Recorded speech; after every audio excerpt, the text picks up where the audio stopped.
우리 함께 사도신경으로 신앙 고백하시겠습니다.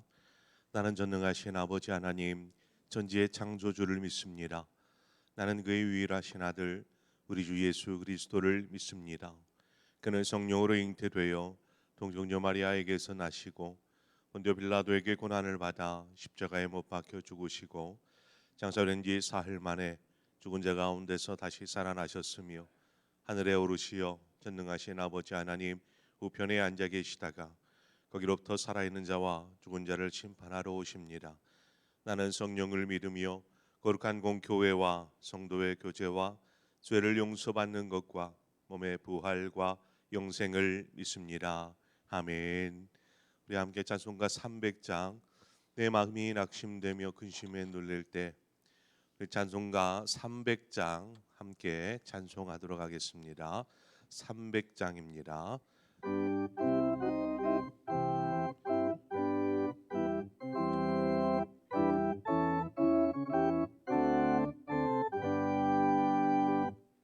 내 맘에 가며 근심에 눌릴 때 주께서 내게 오사 위로해 주시네. 가는 길 캄캄하고 외로움 많으나 주께서 함께하며 내 짐을 지시네. 그 은혜가 내게 족하네. 그 은혜가 족하네. 이 괴로운 세상 지날 때 그 은혜가 족하네. 희망이 사라지고 짐꾼을 버릴 때 주 내게 속삭이며 새 희망 주시네. 사음이 맹렬하여 두려워 떨 때에 승리의 왕이 되시 주 음성 들리네. 그 은혜가 내게 족하네. 그 은혜가 족하네. 이 괴로운 세상 지날 때 그 은혜가 족하네. 번민이 가득 차고 눈물이 흐를 때 주 나의 곁에 오사 위로해 주시네. 환난이 닥쳐와서 어려움 당할 때 주님의 능력 입어 원수를 이기네. 그 은혜가 내게 족하네. 그 은혜가 족하네. 이 괴로운 세상 지날 때 그 은혜가 족하네. 하나님의 말씀 보겠습니다. 사무엘하 19장 40절에서 마지막 43절의 말씀입니다. 사무엘하 19장 40절에서 43절의 말씀을 우리 한 절씩 교독해서 보도록 하겠습니다. 왕이 길갈로 건너오고 김함도 함께 건너오니 온 유다 백성과 이스라엘 백성의 절반이나 왕과 함께 건너니라.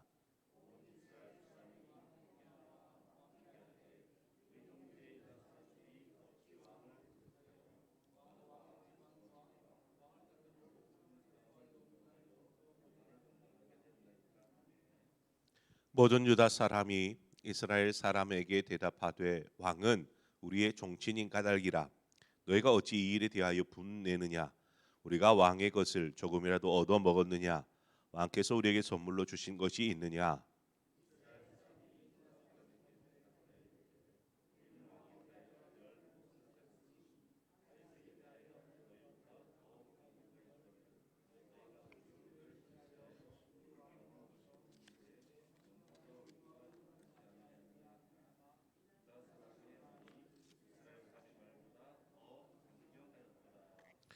아멘.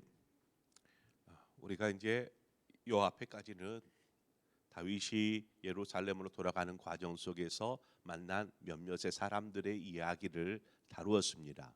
오늘 본문은 다윗이 이제 예루살렘으로 황궁하는 데 있어서 유다 백성과 이스라엘 백성들 사이에 일어난 어떤 문제들을 다루고 있습니다.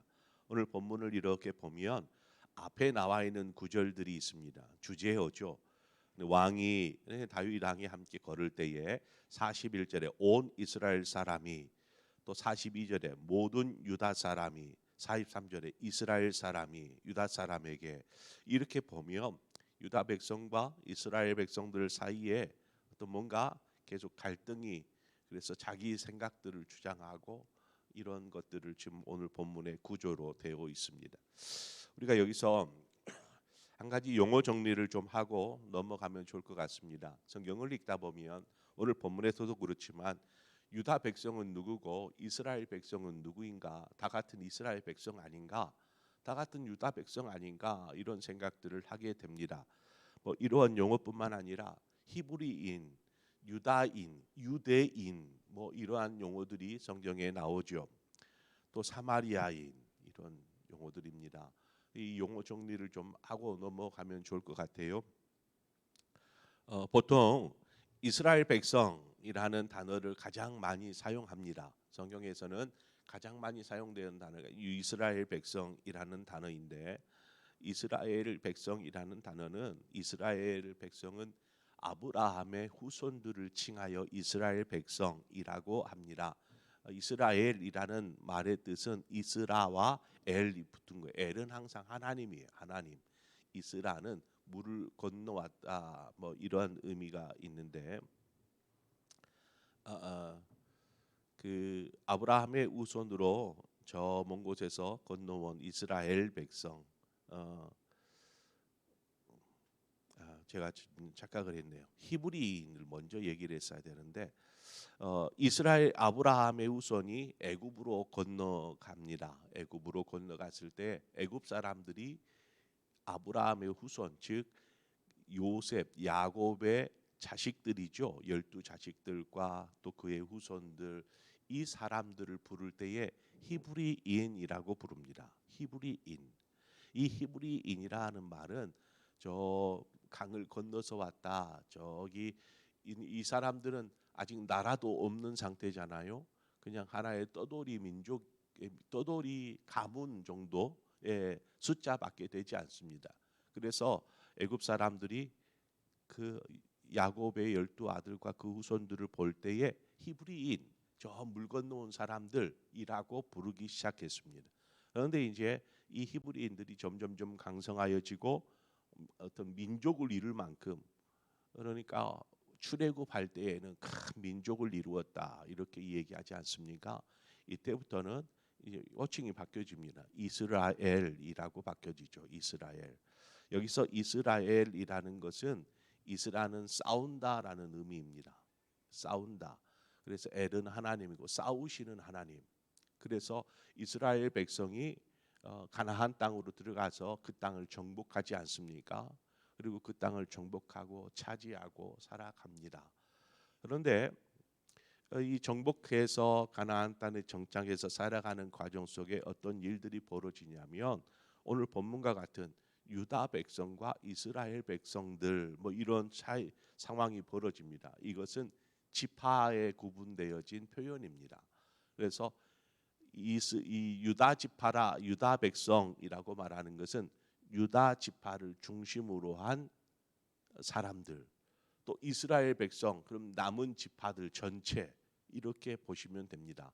유다 지파를 이야기할 때 베냐민 지파도 항상 유다 지파에 속합니다. 그래서 솔로몬 이후 남북으로 이제 분열을 하지 않습니까? 그때의 남쪽 유다는 유다와 베냐민 이 두 지파로 이루어지고 위쪽 북쪽 이스라엘은 에브라임을 중심으로 열 지파가 묶여서 북이스라엘이 됩니다. 그런 이제 이스라엘 백성들 이렇게 말할 때에 이스라엘 전체를 다 이야기하는 것이죠. 유다 백성들 할 때 지금은 아직 한쪽이 멸망하지 않는 상태에서 부를 때에는 이스라엘 백성하면 저 북쪽에 있는 사람들, 유다 백성 그러면 남쪽 아래쪽에 위치한 유다 지파에 속한 사람들 이렇게 보시면 되겠습니다.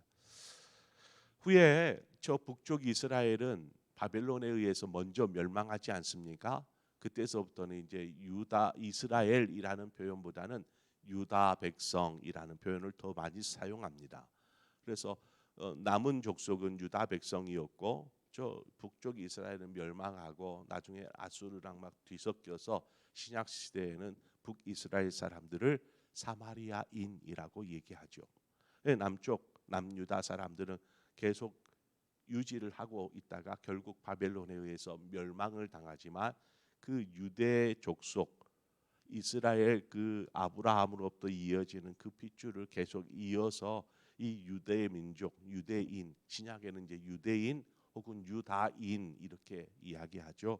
그래서 정통성을 계속 이어가던 민족 그래서 유대인 그래서 신약에는 다 유대인이라고만 이야기합니다.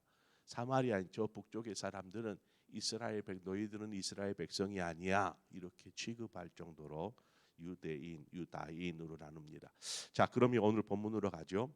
본문에 보면 유다 백성과 이스라엘 백성 사이에 지금 큰 다툼이 벌어지고 있는 상황입니다. 자, 여기서 말하는 유다 백성은 유다 지파에 속한 사람들이에요.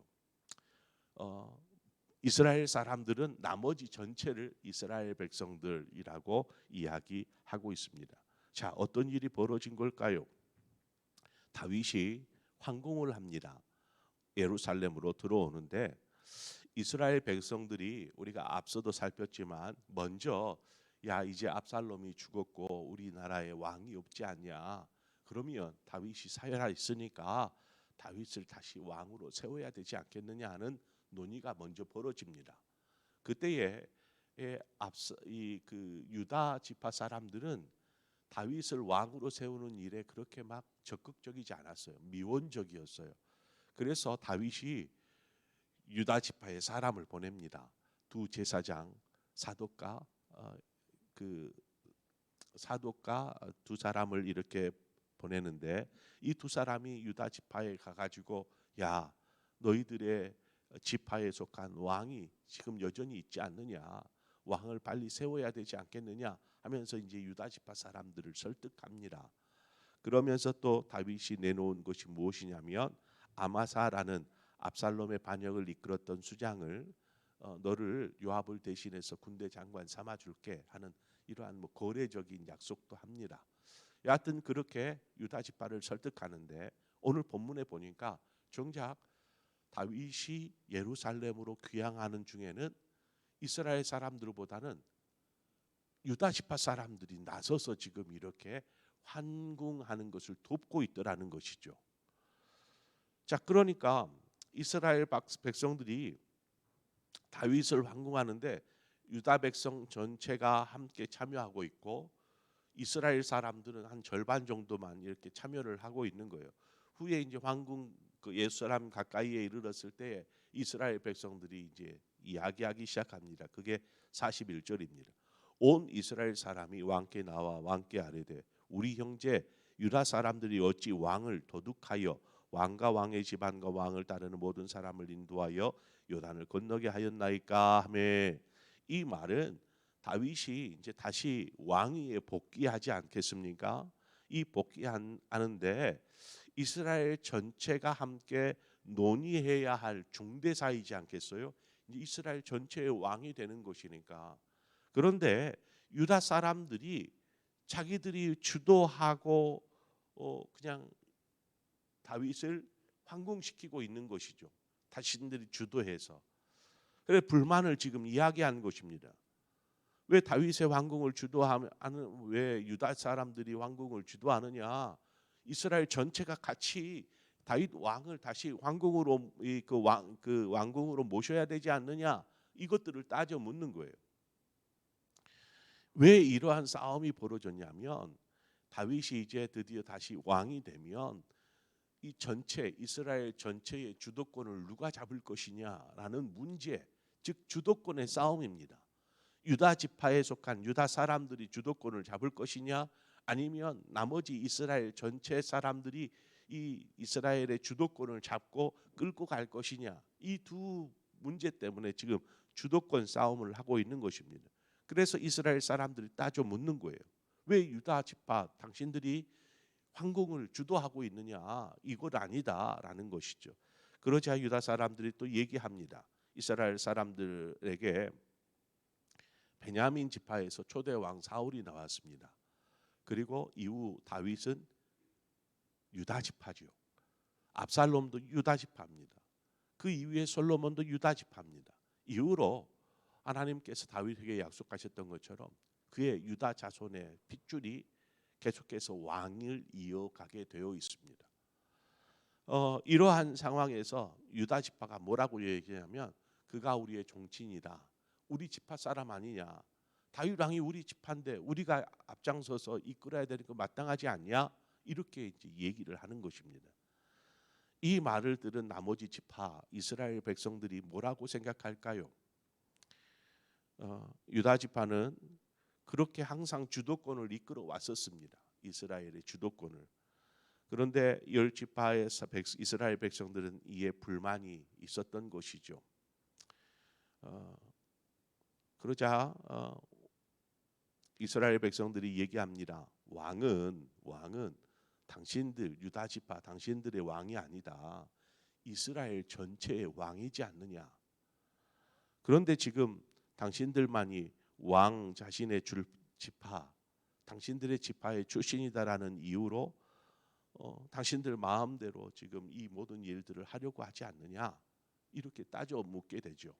그러니까 이 유다 지파 사람들, 유다 백성들은 지금 혈연, 지연, 자신들의 핏줄, 종족 이런 것들을 내세우면서 자신들이 이스라엘 전체의 주도권을, 왕이 우리 지파인데 우리가 이렇게 해야 되지 않느냐라면서 자신들이 주도권을 가지려고 했다라는 것입니다. 이런 말들을 하자 이스라엘 백성들이 우리는 이 이스라엘의 열 지파가 이스라엘이다, 우리다. 우리 열 지파의 몫을 가지고 있기에 당신 한 지파에 속한 유다 지파 그보다 더 중요하지 않느냐. 베냐민도 같이 있지만 그보다 열 지파가 더 많고 더 중요하지 않느냐. 이렇게 또 이스라엘이 따져 묻네요. 이처럼 둘 사이에 팽팽한 긴장, 갈등이 계속 되어지고 있다는 것입니다. 후에 솔로몬 이후에 이제 이것이 완전히 불거져 나와서 독립해 떠나죠. 열 지파는 북쪽으로, 나머지 유다, 베냐민만 아래쪽, 남쪽에 자리 잡으면서 두 개의 나라로 바뀌게 됩니다.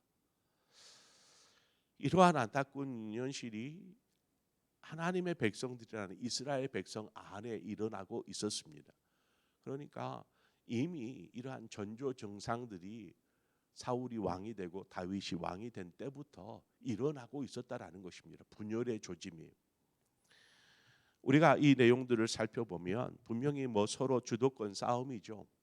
이 주도권 싸움을 하느라 정작 중요한 것을 이 백성들이 놓쳐버렸다라는 것입니다. 그것은 바로 하나님의 나라인 것이죠.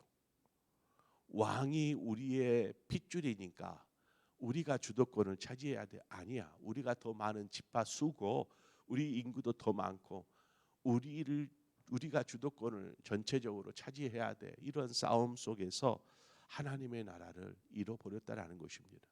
이스라엘은 어떤 나라입니까? 하나님이 왕이신 나라가 아닙니까? 이러한 나라가 되도록 다윗은 아무 일도 하지를 못했다라는 것입니다. 사단은 끊임없이 이처럼 하나님의 공동체를 무너뜨리려고 합니다. 분열과 반목과 갈등과 싸움과 이것으로 무너뜨리는 것이죠. 오늘날 한국 교회만 보아도 여실히 드러나고 있습니다. 단지 그 안에서 일어나는 옳고 그름의 정의의 어떤 싸움이 될지는 모르지만 멀리서 바라보면 이것은 사탄의 어떤 그 공동체를 무너뜨리고자 하는 계략이고 속임이고 이러한 모습인 것을 보게 됩니다. 교회 공동체는 분명히 여러 다양한 사람들이 하나님의 이름으로 모인 곳입니다. 그렇잖아요. 만약에 사회에서라면 별로 마주치지도 않았을 사람일지도 몰라요. 그러나 하나님의 이름으로 함께 복음 안에서 모여서 공동체를 이룬 곳이 교회입니다. 만약에 여기에서 하나님이 떡 사라져 버리면 이 공동체는 순식간에 와해될 겁니다. 분열될 것입니다. 하나님이 없으면. 그렇지 않겠어요? 무슨 마음이 직업이 비슷하다거나 뭐가 비슷해서 우리가 하나의 공동체를 끝까지 끈끈하게 유지하겠습니까? 하나님이 빠져버리면 이 공동체는 무너지게 되어 있습니다. 그러므로 하나님의 공동체는 하나님의 은혜 아래 모여 있고 모여야 하고 또 예수 그리스도의 십자가 아래 모여 있는 공동체가 되어야 합니다. 그것 외에 다른 어떤 것도 그 중심이 되어서는 안 되는 것이죠. 오직 하나님의 이름 십자가의 복음 아래 모여 있는 공동체가 교회 공동체인 것입니다. 그래서 무슨 반목이나 갈등이나 이런 것들도 분명히 일어날 수 있지만 하나님의 은혜와 십자가 앞에서는 모든 입을 닫아야 되는 것이죠. 이처럼 교회 공동체, 하나님의 나라의 공동체가 분열과 다툼과 갈등이 있을 때 이것을 해결할 길은 한 가지밖에 없습니다. 세상 법정도 아니고요. 그 길은 하나님의 은혜와 사랑밖에 없습니다. 그것만이 우리를 하나 되게 만들어 줄 수 있고 이미 하나님께서 그것을 보이지 않았습니까? 죄악까지도 하나님께서 사랑으로 덮으시고 하나님과 화평을 이루게 하신 하나님. 그래서 공동체라는 말에는 하나님이 빠져서는 공동체가 이루어질 수 없다라는 것이죠. 우리 상봉 공동체, 우리 상봉 교회는 하나님의 이름으로 세워진 교회인 줄 믿습니다. 그 사랑 안에 십자가의 복음 아래 세워진 교회. 그래서 다른 그 무엇도 중요하지 않습니다.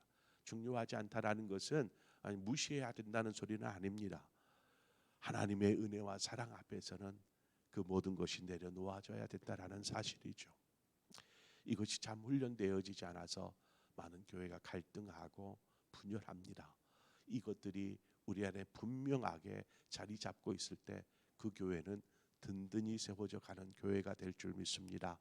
우리 교회가 이제 희년 50주년을 맞이했는데 앞으로도 이렇게 하나님의 사랑과 은혜 아래 십자가의 복음 아래 하나 되어져서 건강하게 세워져 가는 교회가 될 수 있도록 우리 한 마음으로 또 마음을 같이 하고 그렇게 세워져 가는 교회가 되기를 축원합니다. 기도하겠습니다. 좋으신 하나님 아버지, 은혜와 사랑을 감사합니다. 우리를 예수 그리스도의 복음 아래 하나님의 이름으로 하나의 공동체, 상봉 공동체를 이루게 하신 아버지 하나님, 그 안에서는 분명히 이런저런 분열과 갈등과 다툼이 일어날 수 있지만 이 모든 것이 하나님의 은혜와 사랑, 그 십자가의 복음 앞에서는 다 내려놓아져야 된다라는 것을 우리가 알게 하여 주옵소서. 오늘날 많은 교회들이 분열과 다툼에 있습니다. 그래서 세상 법정에까지 가서 옳고 그름을 판단받으려고 합니다. 하나님, 하나님의 교회가 아닙니까? 세상의 교회가 아니고 정의의 교회가 아니고 하나님의 교회이기에 교회는 하나님의 뜻에 순종하여야 할 줄 믿습니다. 이처럼 우리 상봉 교회가 하나님의 뜻 아래 복음 아래 건강하게 세워져서 정말 모든 세상 사람들의 귀감이 되고 하나님 교회로서 모범이 되어지는 아름다운 공동체가 될 수 있도록 인도하여 주시옵소서. 예수님의 이름으로 기도합니다. 아멘.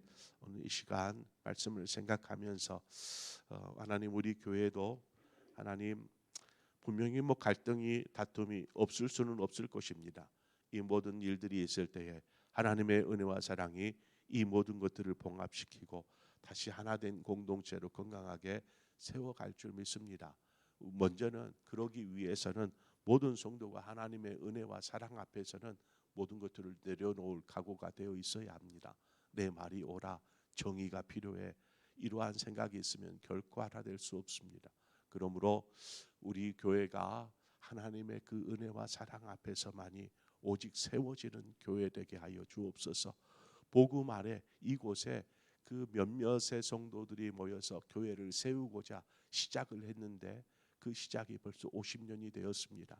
앞으로 이후에 우리 상봉교회가 더 든든한 교회, 하나님 기뻐하시는 하나님의 공동체로 세워지기 위해서 우리 모두가 이 사랑과 은혜 앞에 서게 하여 주옵소서. 우리 그러한 마음으로 우리 교회를 위해서 함께 더불어 기도하고, 또 한 가지는 우리 지금 해외에서 일어나는 많은 사건 사고들이 있습니다. 전쟁이 가장 크게 지금 뉴스를 도배하고 있는 상황이고, 전쟁은 끊이지 않고 있고, 기아에 허덕이는 사람들, 지금도 수많은 어린 생명들이 먹지 못해 죽어가고 있습니다. 기아와 기근과 또 이곳저곳에서 지진과 이상기후로 인한 현상들, 이러한 세상이 지금 온통 뒤죽박죽이 되어가고 있습니다. 하나님 이때에 하나님 이 세상 가운데 하나님 어떤 일들을 행하고 싶어 하시는지, 하나님의 때가 지금 찾아오고 있는지, 이 때일수록 더욱 우리가 힘써 하나님 앞에 겸손하게 설 수 있도록 도와주시옵시고, 또 전쟁이 그치고 기근이 종식되고 이러한 아픔들이 사라지는 세상을 하나님 이루시옵소서. 우리 그 날을 기대하며 시간 우리 함께 그 모든 것들이, 아픔들이 끝이 나도록 우리 함께 이 시간 기도하고, 여러분 각자의 기도 제목으로 기도하시다 자유롭게 돌아가시겠습니다. 기도하겠습니다. 참 좋으신 하나님 아버지의 은혜와 사랑 안에 우리가 하나님의 자녀가 되었습니다. 단지 우리 개개인들이 하나님의 자녀가 된 것뿐만 아니라 하나님의 자녀된 사람들이 모여서 작은 공동체를 이루고